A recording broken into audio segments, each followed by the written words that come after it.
When a major airliner crashes, the tragedy is overwhelming, the destruction sudden and complete. In the spring of 1979, a New York woman has a series of dreams of an airliner disaster in the Midwest. 2 months later, a Cincinnati man dreams of a large jet in peril. It crashes and explodes. The dream repeats 10 nights in a row, and no matter what he does, it will not leave him alone. Were these dreams just nightmares, or will they prove to be prophecy?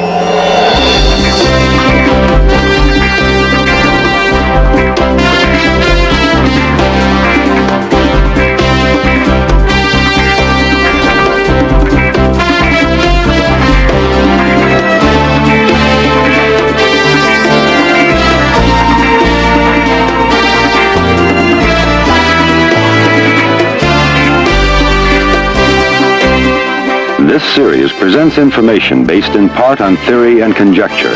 The producer's purpose is to suggest some possible explanations, but not necessarily the only ones, to the mysteries we will examine. In the aftermath of a major air disaster, federal and state investigators sort through the debris looking for answers that might prevent such a tragedy from ever happening again. Recent findings have revealed that a strange phenomenon often precedes these catastrophes. Psychic researcher and author Alan Vaughan believes a warning system that could avert these tragedies may be locked within our own minds. Some may disbelieve, but Vaughan's own strange experience perhaps indicates the possibility. A gifted psychic tested at the Maimonides Medical Center in New York, Vaughan meditated in 1969 about the upcoming Apollo 12 moonshot. I got the impression that there is a grave danger for this flight. Unless something in the fuel system or electrical system is corrected, there will be an explosion which could kill the astronauts. I saw an image of Neil Armstrong's footprint on the moon, but there was a big X crossing it out. So I thought, no, they will not reach the moon. Apollo 12 did experience problems at takeoff, as the rocket was struck by lightning, but for the most part, there were no mishaps. Vaughan's premonition was wrong. 4 months later, April 1970, Apollo 13 is launched for the moon. Just as the capsule leaves Earth's orbit, a muffled explosion rocks the spacecraft. Okay, Houston, we've had a problem here. This is Houston. Say again, please. The astronauts inspect their disabled craft, and soon the problem is diagnosed. A fuel cell has exploded and cut off most of the capsule's electricity. The primary mission has been aborted. Did Apollo 13 fulfill Vaughan's premonition for Apollo 12? Skeptics would say no. Believers, however, hold that his Apollo 12 premonitions fit Apollo 13. Most of us think of extrasensory perception as an experience happening to others.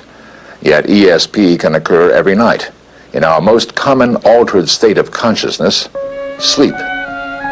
Scientists are studying sleep in the laboratory, hoping to find evidence of ESP in dreams. At the Maimonides Medical Center in New York, Dr. Montague Ullman and his colleagues conducted a group of experiments that made research history.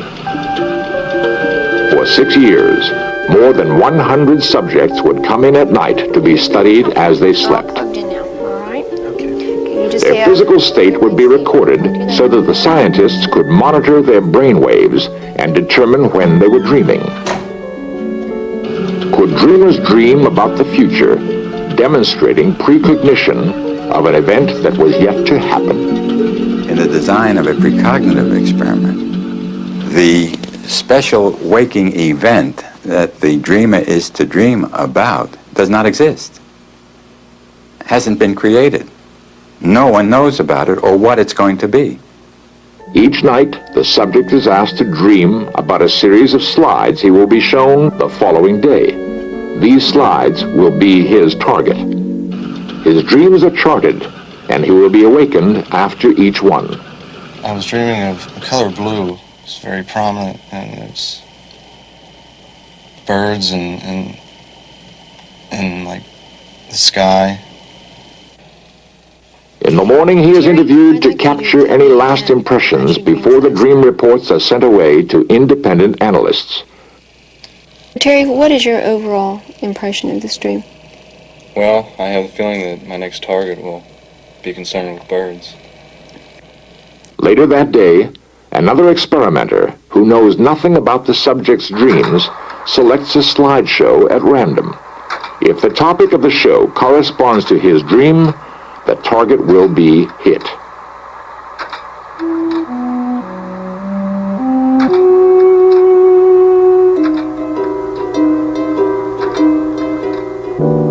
Where our hypothesis was that precognitive dreaming could occur, the results of the judge's matching of dreams and target events was such that the likelihood of getting that result on a chance basis alone was less than 1 in 1,000.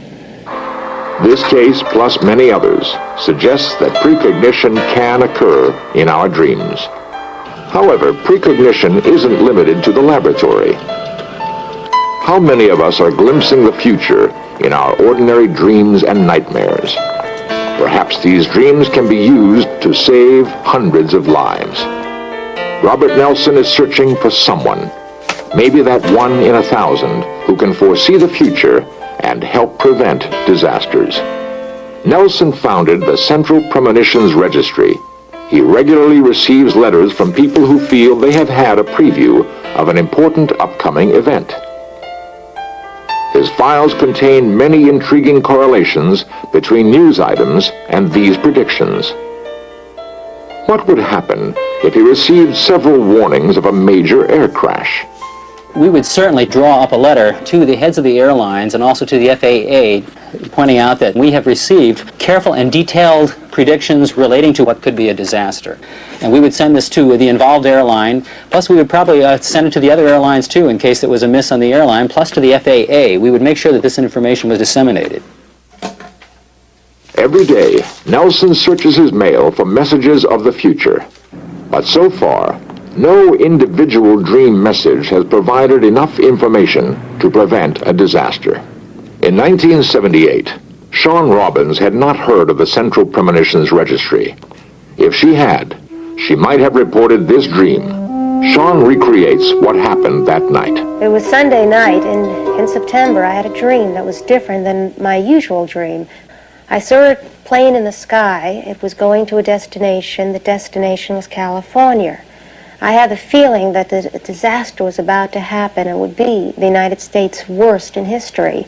I also felt that this dream had a meaning to it, meaning it was imminent. The disaster was about to happen. I woke up. I had a radio show the next morning.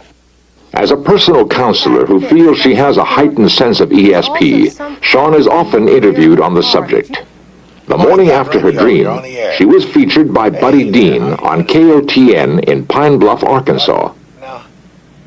We were on the air, and she said, I have had a dream, or words to that effect, that there is going to be a major air disaster. She emphasized major air disaster. Well, I didn't think a lot about it at that time, but about 3 hours later, I was driving in my automobile with the car radio on, and I heard our news director announcing a major air disaster in San Diego. Less than 24 hours after Shawn's dream, a jet airliner collided with a private plane over San Diego, California. All 144 aboard perished. America's worst air disaster to that date. Our telephone at the radio stations completely went insane because, of course, everybody's reaction was, did I hear that correctly? I heard the interview this morning. Did I hear that news story? We had calls all day long. It turned the town upside down. There was really an amazing prediction there. Concerns women. Although in the past, Shawn has told others of premonitions of airline disasters that did occur, this was the first verified case. Less than 5 months after the San Diego crash, Sean began having dreams of another impending air disaster. Would she or other dreamers perceive enough information to prevent it? And even if they did, would anyone listen?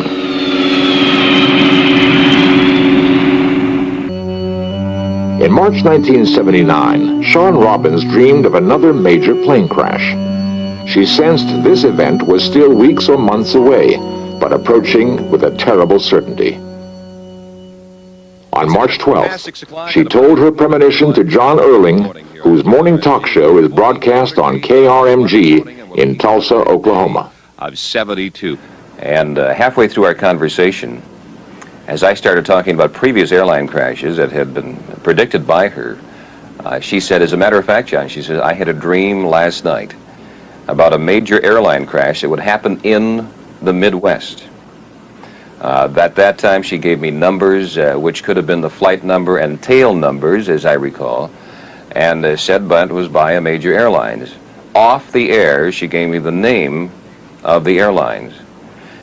And I gave a destination. I felt California would be important, as well as the Midwest, but I did not know at the time the interconnecting facts. In the following weeks, Sean tried to escape the fear that was becoming a constant part of her life. But you can't forget plane crash dreams. They don't let you forget. They come back, and they come back without warning. It's as if they want the story to be told. They have a mind of their own. Sean continued to dream specific details about the disaster she felt was coming. On April 26th, she reported these to Ed Hartley on WKBX in Savannah, Georgia. Any idea on how many people may be involved? Well, the prediction that Sean made was that there was going to be a crash of a jumbo jet in the Midwest. Now, she saw the Midwest. She didn't see exactly where the crash would be. She did say later on in the conversation that California would enter into that, and she suspected that that was the destination of the airplane. Sean said she sensed the crash was now less than a month away. As the dreams became increasingly terrifying, she dreaded falling asleep for fear of what she'd experience. I become both now a passenger and a spectator aboard that aircraft. After the plane has crashed and everyone on board has died, and I walked away as the spectator, the living one, I wake up with a start. It's almost as if my heart is in my mouth. I said, why did I have the dream? Why didn't everyone else dream the same thing? Why was it me? Was Sean becoming obsessed with plane crashes? Was she having a flashback to her previous dream prediction? Or was there something more to this new dream? One thing is certain, Sean was not alone. For David Booth of Cincinnati, a nightmare was just beginning.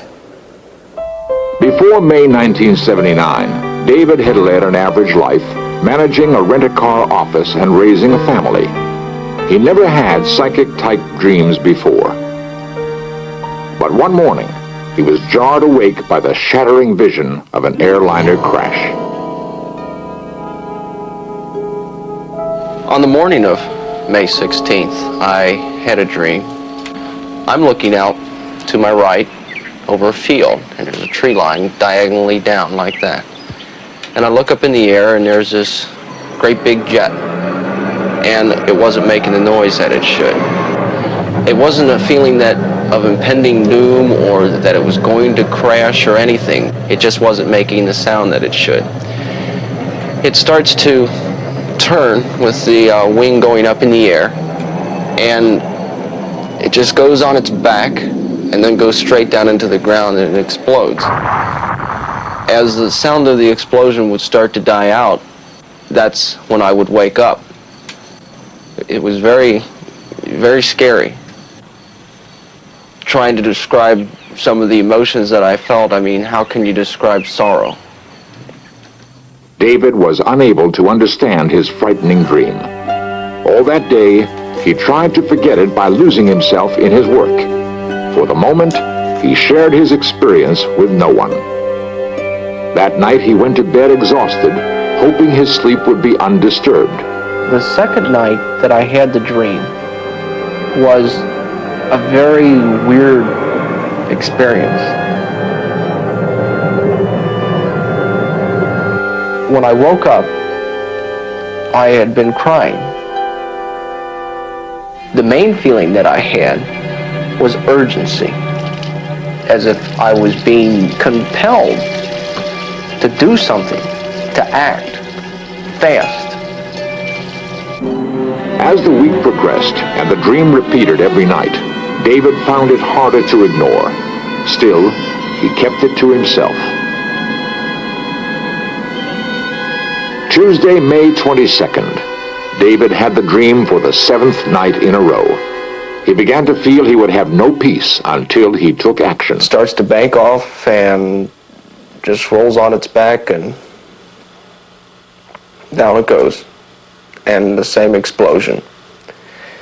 Nothing. David telephoned the Cincinnati office of the Federal Aviation Administration and spoke to facilities manager Paul Williams. The first thing David described to me was the type aircraft he thought it was. First of all, he identified it as an American Airlines plane. He described it as a big plane with an engine on the tail. Now, I asked him if he knew specifically what type aircraft it was, but David didn't know one type aircraft from another. Williams asked David to search the dream for more specific information. But each night it came back frustratingly the same. All that week, they spent hours reviewing every detail. My initial reaction to his description of the aircraft was that it was a Boeing 727. However, the engine on a Boeing 727 is in the tail, and the engine on a DC-10 is on the tail. A more accurate description of what he told me would be a DC-10 or a plane similar to that, because he described the plane as having an engine on the tail. On Friday morning, May 25th, the start of the Memorial Day weekend, David had the dream for the 10th time. But this time, it left an unexpected impression. The feelings had not changed, but David said he somehow knew he would never have the dream again. I went to the office, and I could not do anything. I think I must have just went through that whole day in a daze. Very much upset. Oh, I mean, I was, at one point in the afternoon, I thought I was on the verge of a nervous collapse. I took off work early.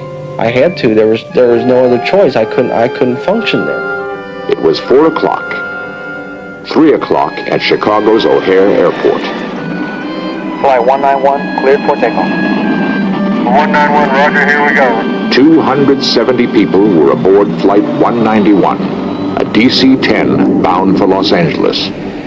Was this the flight David and Sean had seen? Sean had seen an American Airlines jet bound for California involved in a Midwest crash. David identified the same airline and saw trouble for a large jet with an engine on its tail.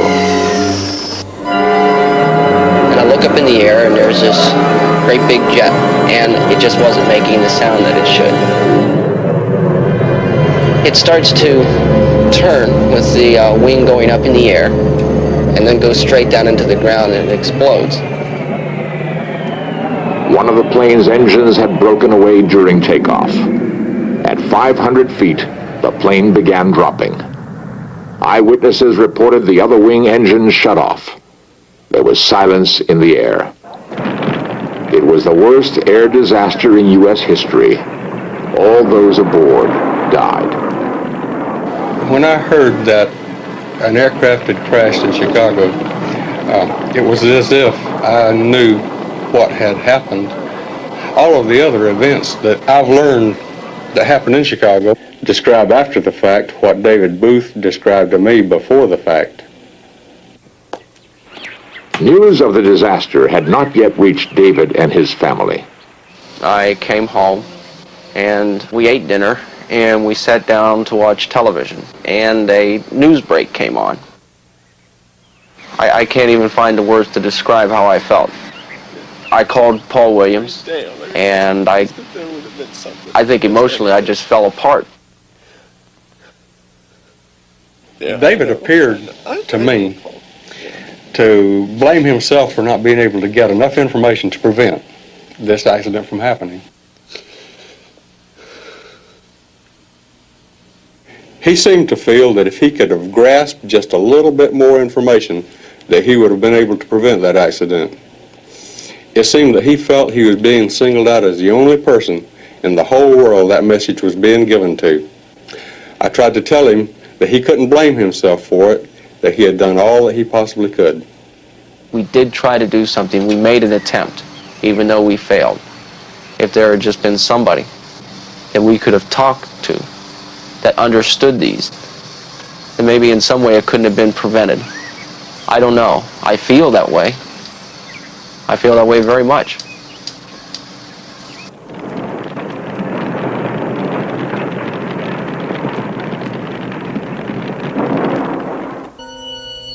Since his premonition about Apollo 12, Alan Vaughn has started dream workshops. At the New Ways of Consciousness Foundation in San Francisco, he helps people learn about the inner world of their minds and suggests techniques for coping with frightening dreams of the future. Instead of being frightened by them, learn to talk to them, to understand them. And then after a while, your dreams will give you images that can really be helpful.